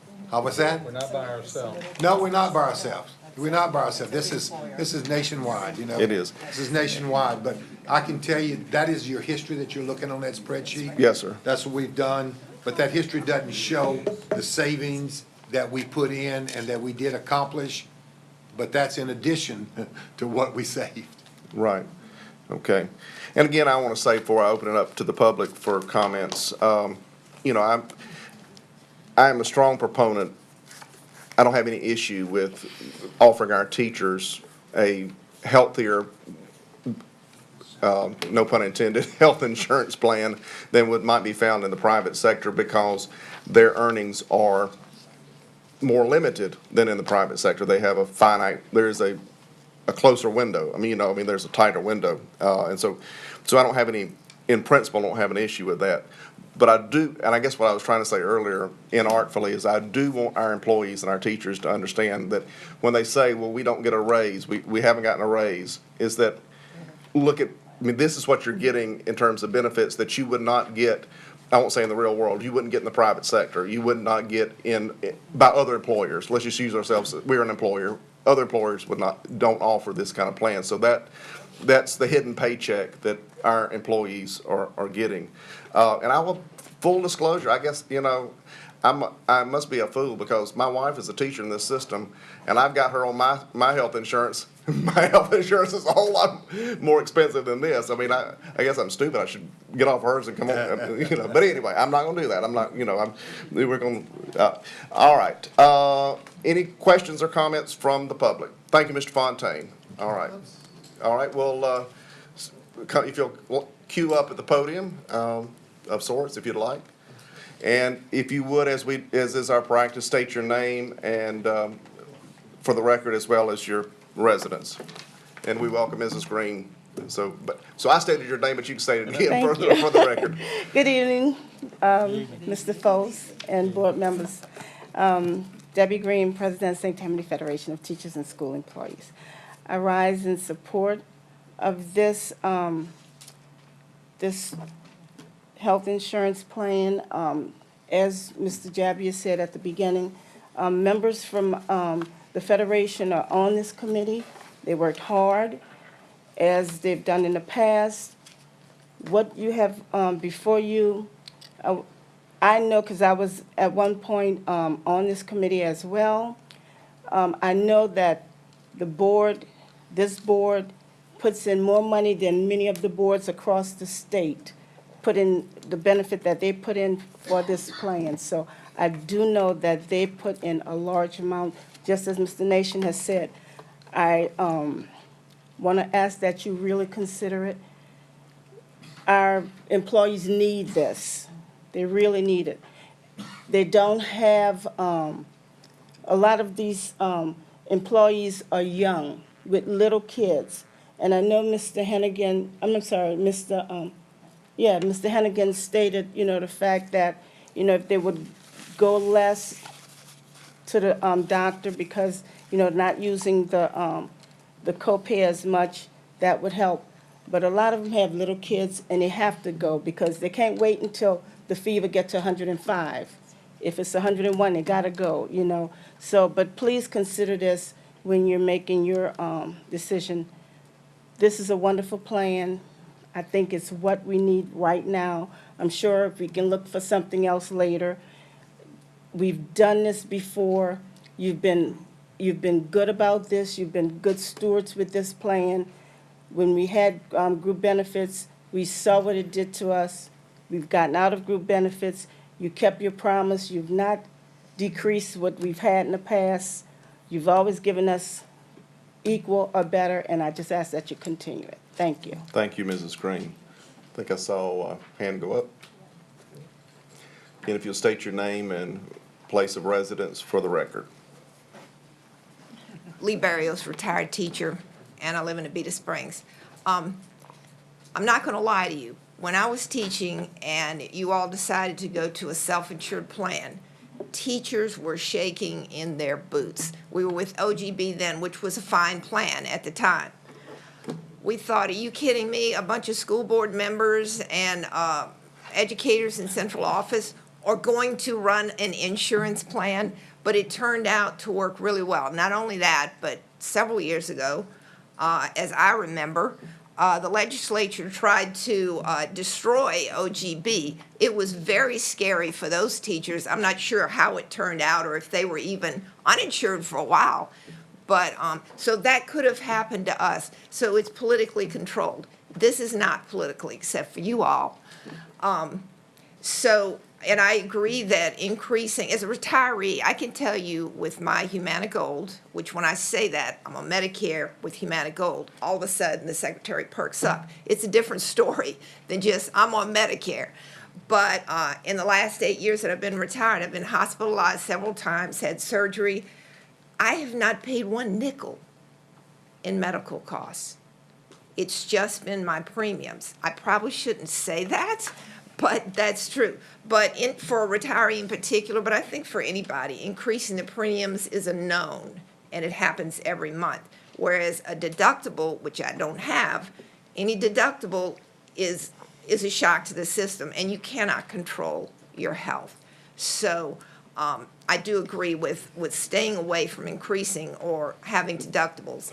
I would like to please, though, beg you, do not spin in any way, shape, or form that these health benefits are a substitute in any way for the respect that teachers are owed through their salaries. It's a sign of respect in one sense. It also benefits the school system when you have highly qualified teachers who know that they can be in school as often as possible because they have insurance that keeps them well and that gets them well. So let's don't try to make out like, well, but we offer such a great benefit or insurance plan that in any way that should substitute for the lack of increases in salary, not stipends, but salaries for teachers, which also look to their future and they depend upon for their future in the way of retirement benefits. Thank you. Thank you, Mrs. Barrios. All right, we'll have no responses from the audience, please. Yes, sir.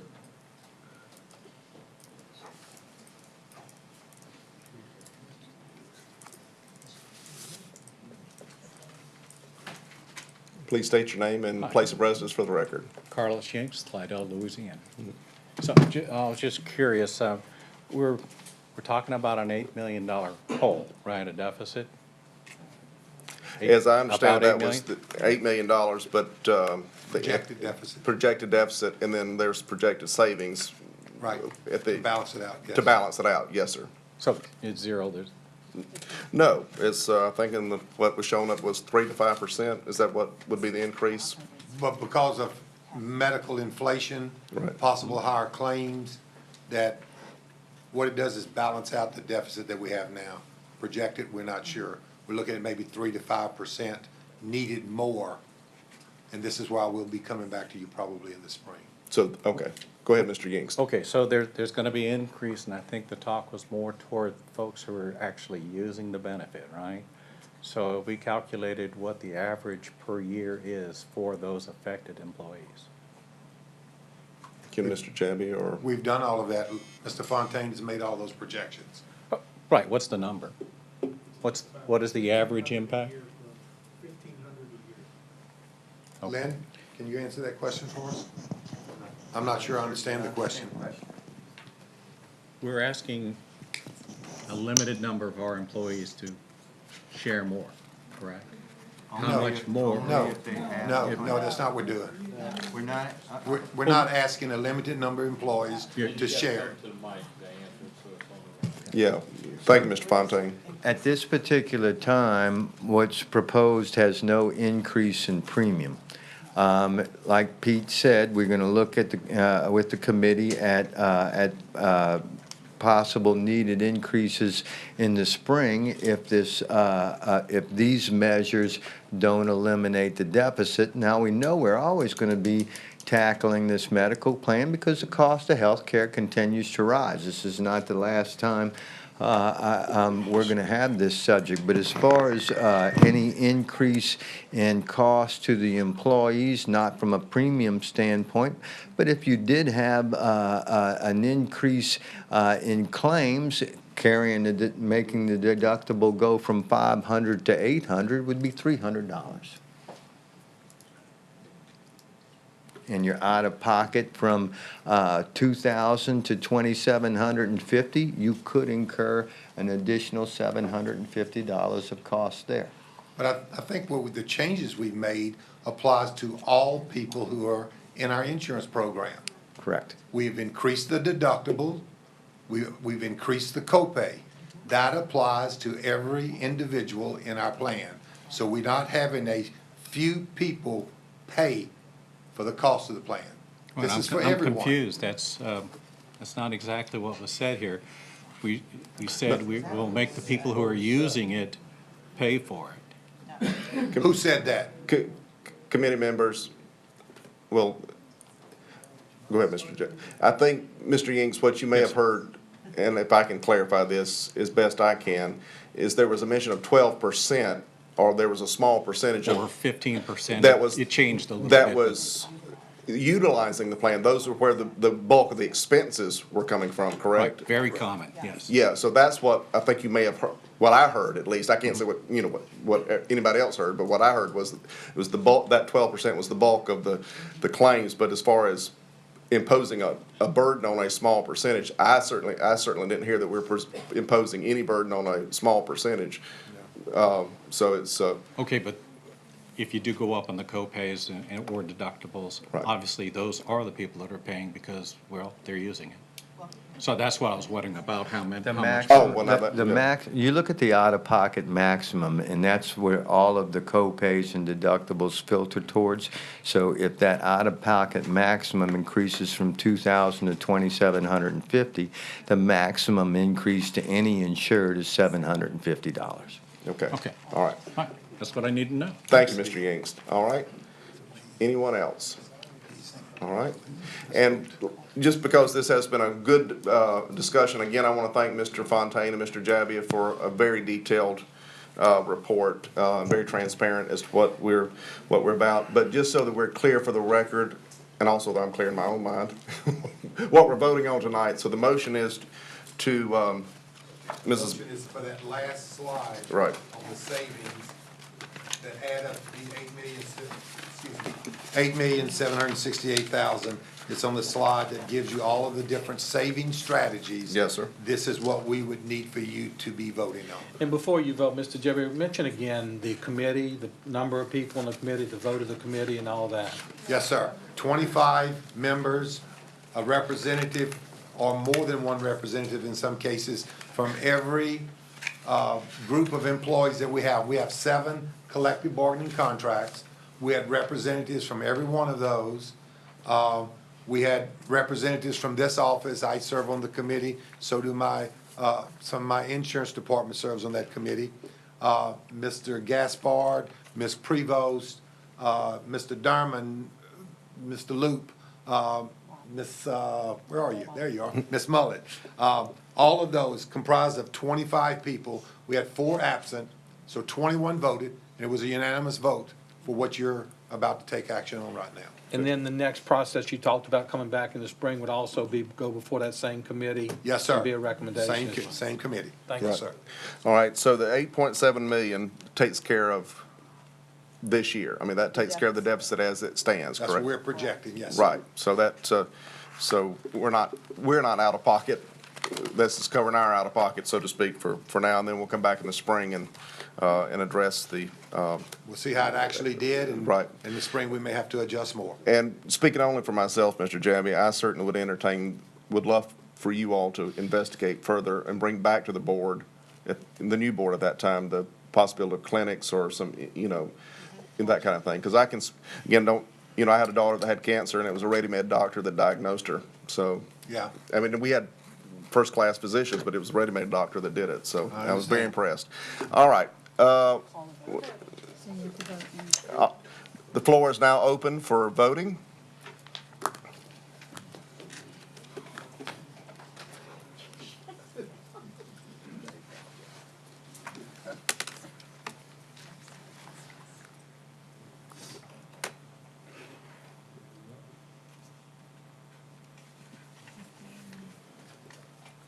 Who's missing? Mr. Derman, of all people.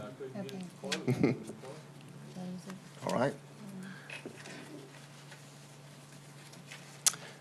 Motion carries unanimously. All right? All right. Thank you again, Mr. Jabby. And now we move on to our administrative reports. Mr. Jabia, back to you. Thank you. And before I move in those reports, I know this was a long presentation and question and answer, but all of your questions are very appreciated, your input from you as the board and from the public. And we appreciate that, and we think that what you've done tonight is gonna help us in our program. So we'll go to our monthly maintenance and custodial report. Mr. Williams and his staff is here if you have any questions. Any questions for Mr. Williams? All right. Moving For our on. monthly risk management report, Mr. Gaspard is here if you have any questions. Any questions for Mr. Gaspard? All right. Moving on. And the monthly transportation report, Mr. Alfonso and his staff is here if you have any questions. Mr. Alfonso. There he is. You're sitting in a different spot tonight, Mr. Alfonso. There you go. Good man. Good move. All right. Any questions for Mr. Alfonso? All right. Thank you, Mr. Jabia. Thank you. Ms. Appreciate it. Tipton. Thank you, Mr. Nation. I have a short construction report for you. At Slidell High, the masonry is nearing completion for the girls' side locker room. The main duct runs for the HVAC are complete in the locker room area, and the electrical panels are being installed. And the contractor, architect, engineer, and owner are working through some existing condition issues with regard to installation of underground plumbing in the new kitchen area. The new pupil appraisal building is complete, and the building is being readied for staff to move in next week. The project at Safe Haven for the RISE facility is progressing. The new flooring has been installed in some areas, ceiling tile and lights are installed, cabinetry has been delivered, countertops are scheduled for installation, and this project is expected to be complete toward the end of this month or early next month. The Madisonville Elementary project construction documents are progressing, and a final progress set is expected to be submitted for staff review before the end of this month. And at Mandeville High, the contractor for the limestone parking lot extension is installing limestone in the section of the parking lot that is just behind the practice field, and is forming and pouring the concrete curbs in the area just south of the drainage ditch. The culverts for the ditch are expected on site next week. The documents for the temporary modular classroom buildings and the associated infrastructure are in process of being bid, and the architects and engineers are working on the documents for the new 3-story classroom building. I'd be glad to answer any questions. Any questions for Ms. Tipton? Mr. Betancourt. Thank you, Mr. Nation. Ms. Tipton, the building at Mandeville High, it's 3-story? Yes, sir. And that's across that back street over by that practice field there? What is that? I saw them clearing some Yes, sir. over So there. the limestone parking lot extension that I was just speaking about, that is where the clearing was occurring, and that's on the south side of Dusang Drive. The new 3-story classroom building is planned to go right there adjacent to the auditorium where the modular classrooms sit currently. Okay. All right, thank you. And also, how are we coming on the shingles at Fontainebleau Junior High? We're still discussing that. All right, I'm gonna keep asking. Thank you. Thank you, Mr. Betancourt. Anything else from Ms. Tipton? I just have a comment. Oh, Okay. Mrs. Seeley. I would again like to thank everyone for the completion of Pearl River High's renovation in a timely manner. The community recently had the opportunity to have a walkthrough in it, and this was at our recent homecoming game, 50-year reunion. So it went really well, and thank you so much again for completing it in pretty much Godspeed. Thank you. Thank you, And Mrs. that was Seeley. a lot of work and good management by the contractor on site and everybody on that team with architects and engineers. Yes, ma'am.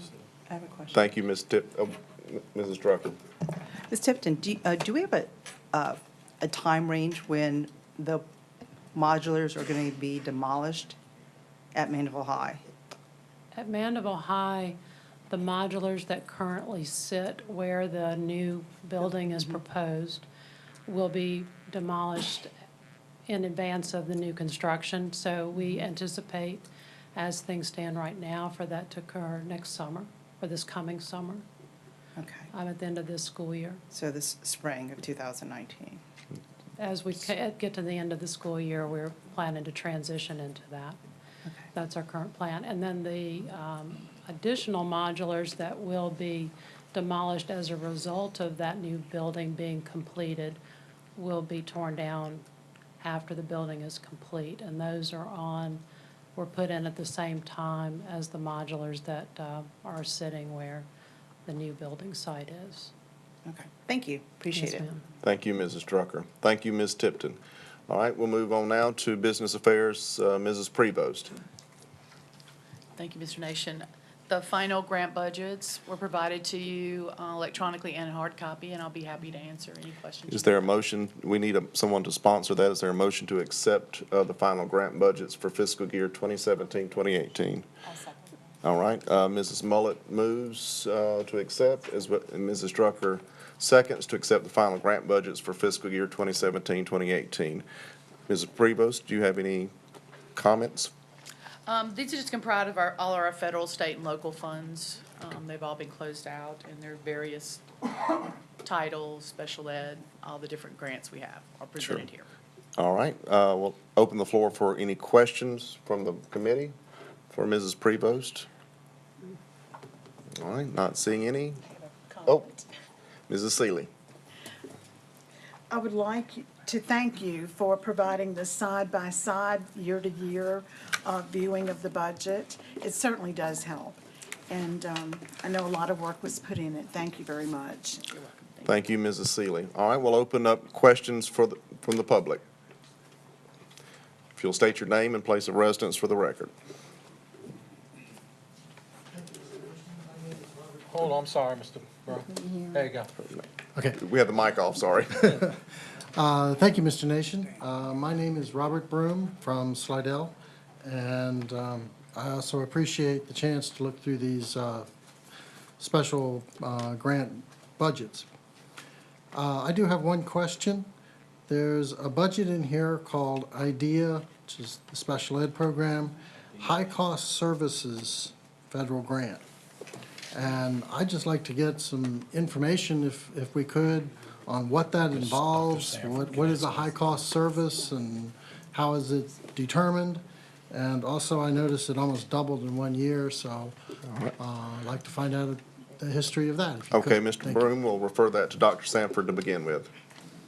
Yes, the high cost is a grant that supplements our special needs students with additional expenses, especially our medical high-cost needs, medical paras, specialized equipment and services. This funding is allocated from both state and federal monies. So in other words, a student has to qualify, and in order to qualify, the actual cost must be 3 times the current MFP. The state and the federal set the amount, and it's split among all the applicants who meet the requirements. It's competitive, and the awards vary due to the number of districts and the number of students applying, as well as those dollars. Previously, this cap was 30 students per district, and this year it's going up to 60 per district, but it is a competitive grant, and it differs because of the various needs of students entering into the program. So that explains the huge increase, pretty much double the amount of students? Well, it's this year that it's increasing, but every year when we apply, there's no guarantee that we get 100% of what's applied. The money comes from both the state and the federal government, so it's based upon the allocation, the number of districts, the number of qualifying students. Okay. Thank you, Dr. Sanford. Mr. Broom? Thank you very much. That is a good explanation, and I just wanted to get that clarified. I appreciate the information. Good, money's well spent. Yep. Thank you, Mr. Broom. All right, not seeing any other questions or comments from the public, we'll open the floor for voting.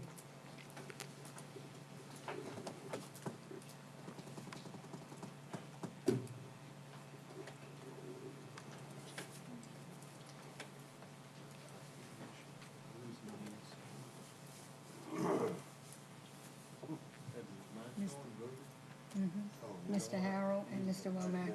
Mr. Harrell, his votes come in, and I'm just waiting on Mr. Womack. Yeah, that's what I'm saying. Is his, I think we're having the same issue. It seems to be moving down the line here, so Mr. Womack's didn't come up. So, Mr. Womack, would you like to add a voice vote? Yes. Okay, yes, so. All right.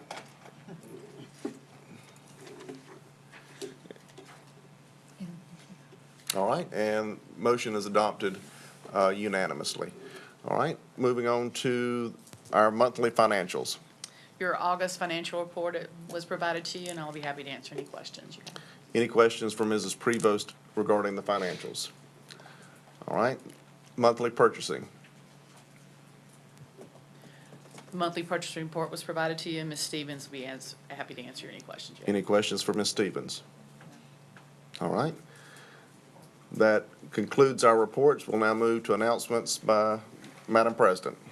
Thank you, Mr. Nation. All schools and central office sites will be closed tomorrow, October 5th, for a Parish Fair Day holiday.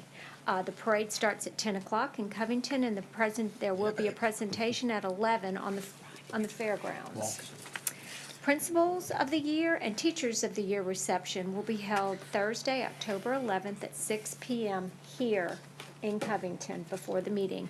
The board meeting will follow the reception beginning at 7 in Covington and not Slidell. I know last month I did say we were going to move it to Slidell, but we had this reception already planned, so it is going to be here in Covington next month. Please remember to check board docs for your handouts, meeting notifications, and other information, and that's all I have. And Ms. Mullen, if I could, I'm being Yes. told that the booths are amazing this year at the fair. We had great participation from all schools. So I really appreciate the efforts of the principals and the people that did the fairs. If you've never been before, I encourage you to come. It's a great opportunity to experience every child every day in our school system. So I would encourage you to take advantage of that. Absolutely. And one more thing, I did want Mr. Loop to share information from his I'm sorry. LSBA meeting Okay. as well. Yes, Mr. Luke. Thank you, Ms. Smollett. We had a board of directors meeting for the LSBA. A couple of key points there I wanted to mention. It was interesting that Dr. Janet Pope, our new executive director, went back to the packet that Scott Richard turned in to apply for the job of executive director, and we found some awesome objectives and goals and things there that he was using to better the organization. And of course, we have got tremendous respect and recognition since he's been on there, and Dr. Janet Pope is going to continue to moving that. But it was real interesting to see what those things he used in order to get that job. She wants to look at some regional things, feeling that there are different areas of the state that would maybe want to meet, have presentations, have some different goals and objectives for themselves to talk about. So she's really interested in that. There'll be a new website and a new app on the phones that you can use. She showed a little bit of it to us, and very interesting. It's going to be something there that LSBA will certainly be proud of. The 2019 conference in Lake Charles, she will go through all of this for you, and hopefully we'll have some good attendance by the board members for that. And they brought up something about getting in touch with Chamber of Commerce and so forth, and of course, I had a chance to ring the St. Tammany bell when I told them how we had been left out of their organization for so many years, and yet when Ms. Foltz got started, we jumped right in there, and they finally believed we had people that knew what we were talking about in education, and yeah, they were very impressed. St. Tammany was at the top again for something like that. Thank you. Thank you, Mr. Loop. And just for members of the public that may not know, LSBA is the Louisiana School Board Association. Dr. Janet Pope is the association's new executive director, and Mr. Loop is the representative for this region on the LSBA board. With that, And one more thing, I'm sorry, and we do have the Trailblazer. Those of you who are going, you have information at your desk. So I will see you there bright and early on Monday morning. You're going on Sunday, correct? You All have right. a meeting? I got a meeting tomorrow. All right. Okay. With no further business to come before the committee, the meeting is adjourned.